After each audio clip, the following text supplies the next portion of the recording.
Jireenya keenya keessatti wantoota nuun ittiin gaabbinu salgan maal isaan yoo maal raawwachuu dhabne yoo maal raawwanne jireenya keenya keessatti gaabbina. Namoonni jireenya isaanii keessatti maal yoo galma geessuu dhaban kan isaan ceephaan. Viidiyoo kana ilaaltiin xumurtu taanaan hin eegaliin. Yoo yaa akkam jirtu jaallatamtoonniif kabajamtoonni hordoftoota koo Oroon Inspired Family warri taatan akkamnaaf jirtu soligaa guyyaa irraa kanallee barnoota baay'ee bareedaa ta'eef jireenya keenya keessatti ceephuu guddaa jalaa kan nu hambisu isiniif qabadhee dhufeetan jira. Soligaa mata dureen barnoota keenyarraa waan toleen salgan jireenya keenya keessatti ceephoorraa nu oolchan maal isaan kan jedhudha. Soligaa seenaa dhugaa tokko wal faanaa ilaallu. Biyya Awurooppaa keessatti namoota dhukkubsattoota kaanseriitiin qabaman ji'a hanga ji'a 3 namoota laatameef kana qorattoon irratti geggeeffamee ture. Soligaa isaanillee jireenya keessan keessatti maaltu sin gaabbisiisa osoo maal gootaniitu ta'e osoo maal hin raawwanne jedhanii gaaffii gaafatamaniif deebii isaan laatan haala kanaan ilaallu. Hanga barnoota dhumaatti na faana tura. Soligaa inni jalqaba irratti argamu gammadaa hin turre jireenya koorratti baran jiraadhe keessattis gammadee hin beeku gammadaa ta'uuf wantoota alaan eegaa ture. Kan kana maleellee jireenya gammachuuf beellaman qabaa ture. Wanti na gaabbisiisu kanadha. Ammaan makiinaa bitadhuutti, ammaan mana ijaarradhuutti, ammaan ilmi koo naa fuudhuutti, ammaan talli koo naaf heerumtuutti.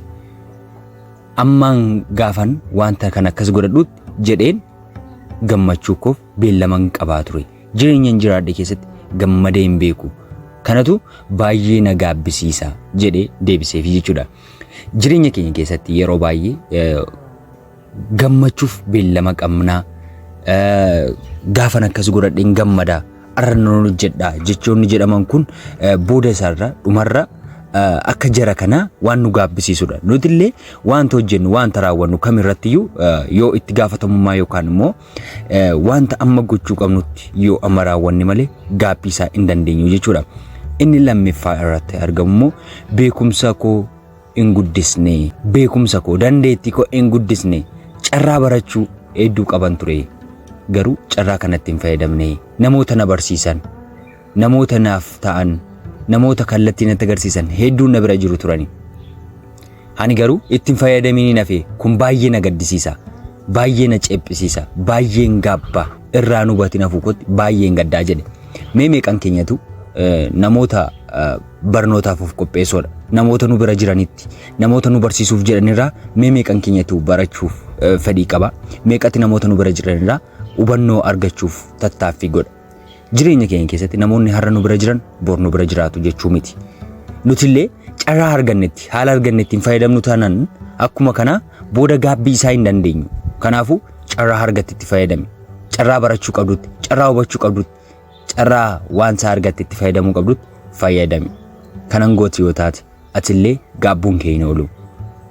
Inni sadaffaa irratti argamu of tajaajilee hin beeku. Akka maashiniitti hojjedha malee qaama kiyya tajaajilee hin beeku. Ispoortii hojjedhee hin beeku. Nyaata qaama kiyyaaf fayyadu nyaadhee hin beeku. Siree irriba gaarii naalaa tura rafee hin beeku. Kun baay'ee na gaabbisiisaa jedhe. Yeroo baay'ee hojiitti qabannee waan baay'eetti sababa baay'isne jireenya keenya keessatti boqonnaa gahaa ofiif laannee hin beeknu. Dhanna keenya ispoortii hojjechiisnee hin beeknu. Dhanna keenyaaf kunuunsa barbaachisu laannee hin beeknu.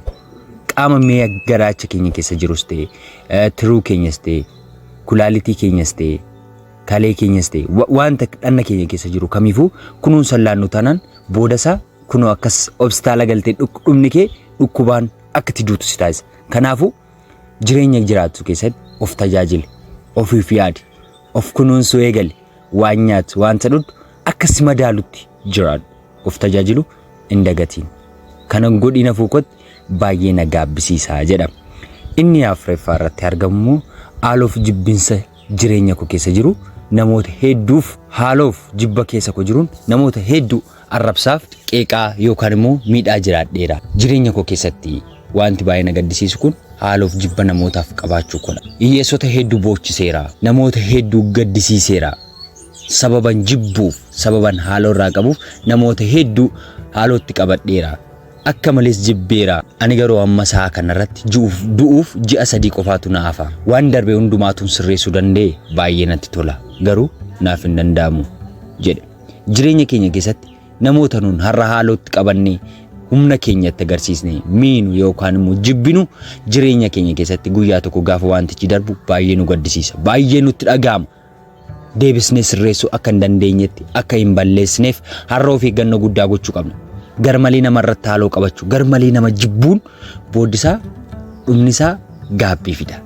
Kanaafuu ofirratti akka focus hin goones taasisaa jechuudha. Kanaafuu haaloof jibba qabdu control gochuu yaada. Inni shaniffaarratti argamu namoota osoo gargaaruu danda'u hin gargaarre kanatu na gaabbisiisaa. Qabeenya hedduun qaba, wantoota hedduun harka kiyyarraa qaba. Garuu immoo osoon ummata kiyya, maatii kiyya, obbolaan kiyya, fira kiyya gargaaruu danda'u hin gargaarre. Ani utuu isaan maatiin kiyya yookaan immoo firoottan kiyya na gargaari naan jedhanii hin gargaarre. Kun baay'ee na gaabbisiisa jedhe. Jireenya keenya keessatti meeqan keenyatu wanta harkarraa qabuun wanta osoo nama gargaaruu dandeenyu nama hin gargaarin hafaa jira. Meeqan keenyatti wanta irra gochuu qabnuun hin godhin hafne ceephoo sammuu keenya keessatti madaa ta'ee nu hafa. Kanaafuu wanta irra gochuu qabdu godhi. Gargaarsa isaatti namni si gaafatetti godhiif. Inni je'effaarratti argamu waan hin carraaqeef hin beeku. Ganamaaf galgala akka addaatti hojjechaa ture. Rooba hin jedhu, caama hin jedhu. Kana hundumaa keessa deemee hojjechaan ture. Wanta hiikan qabneen hojjechaa ture. Fayyuman dadhaba. Maaliif akkan dadhabaa jiru? Maaliif akkan hojjedhaa jiru? Maatti akkan hojjedhaa jiru? Eenyuuf akkan hojjedhaa jiru? Maaliif akkan hojjedhaa jiru? Tokko hin beeku. Fayyuman jiraachaa ture jedha. Nama ajaa'iba. Jireenya keenya keessatti namoonni hedduun maaliif akka jiraachaa jiru, maatti akka jiraachaa jiru, warri barannu maaliif akka barannu, warri jiraannu maaliif akka jiraannu, warri daldallu maaliif akka daldallu hin beeknu. Kun immoo dhumni isaa gaabbii nutti fida. Jireenya keenya keessatti wanta hojjennu irratti, wanta dalagnu irratti, wanta jiraannu irratti jireenya keenya keessatti komfortiin nutti hin dhaga'amu taanaan, wanti nu gammachiisu nutti hin dhaga'amu taanaan ofumaa carraaquu ta'a jechuudha. Kanaafuu jireenya keenya keessatti maaliif akka carraaqnu, maaliif akka hojjennu, maaliif akka dalagnu adda baasnee beekuu qabna. Eenyuuf akka dadhabaa jiru bonaa ganna hojjechuu keenya miti. Maaliif kan jedhamu adda baasnee beekuun nu gaafata jechuudha.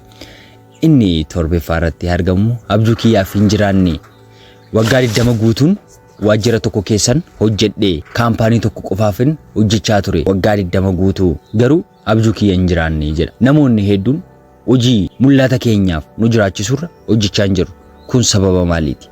Kun maalirraa kan ka'e? Jireenya keenya keessatti maallaqa nuun achirraa argannu yookaan maallaqa nuun dalagaa sanarraa argannu yeroof kan nu ga'u ta'uu danda'a. Garuu abjuu keenya nu jiraachisuu hin danda'u. Abjuun keenya inni ijoollummaa keenyaan wanta nuun ta'uu, wanta nuun gochuu, wanta nuti jiraachuu baay'een isaa jiru. Sana akka nuun raawwanneef wantoonni adda addaa nu sossobuu danda'u.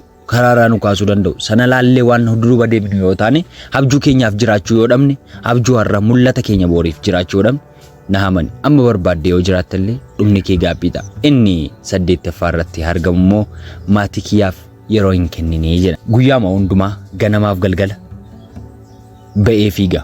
Hojiitti nan dadhabeen hin jiru. Maatii isaaf yeroo laattu taanaan jaalallee keef, hiriyaa keef, fira keef, maatii kee kamiifuu yeroo laattu taanaan boodanii gaabbita. Yeroo hundumaa hojjechuun kee gaariidha. Garuu yeroo hundumaa osoo hojjettu maatii keef yeroo laachuun barbaachisaadha. Isaan maallaqati fiddu caalaa wanta ati gootuuf sana caalaa yeroo akkati laatte duukaa isaanii dabarsitu. Akkati isaan duukaa jiraattudha kan isaan barbaadan. Walgahii jennee hojii jedhee olii gadi fiigaan ture jedhe. Yeroo kana garuu guyyaa tokko ishee maatii koof haadha warraa koof yeroo laadhee hin beeku. Kun baay'ee na gaddisiisa. Garuu amma ja'a qofaatu naaf duufi. Kun immoo baay'ee na ceephisa. Maal taatu yeroo seeraan laadheeraaf ta'e maatii koof jedhee gaabbaa jechuudha. Inni dhumeffaaf inni salgeffaarratti argamu namootaaf jaalala kee ibsee hin beeku jedha. Namoota hedduu nan jaalladha. Jaalala kee garuu seeraan ibseef hin beeku. Akka hin jaalladhullee itti himee hin beeku. Haadha warraa kiyyatti agarsiisee hin beeku. Haadha kiyyatti, abbaa kiyyatti, ijoollee kiyyatti akka hin jaalladhu, akka hedduu isaan jaalladhu osoon itti himin dhukkubsachuun koo baay'ee na gaddisiisa. Dhukkubsachuu koo qofa osoo hin taane akka duuf deemaa jirullee gaafa hin beeku baay'ee natti dhaga'ama jedhe. Jireenya keenya keessatti meeqam keenyatu maatii keenyaan sin jaalladha jedhee beeka. Nama jaallannuuf abbaa keenyaan obbolaan keenyaan isaa ta'u abbaa barbaadin mee namoota meeqaaf akka jaallannu jaalala keenya ibsaa jirra. Yeroo baay'ee namoota jaallannu akka jaallannu ibsinuuf taanaan naamani yoom akka walirraa adda baanu hin beeknu. Kun immoo ceephuu madoo sammuu ta'ee nu keessatti hafa. Kanaafuu jireenya isaanii keessatti namoonni du'aaf deeman kunneen maal gaabbitu jedhamanii yeroo gaafatamanitti interview gaafa godhamanitti yaada isaan kaasan main pointoota kana salganidha.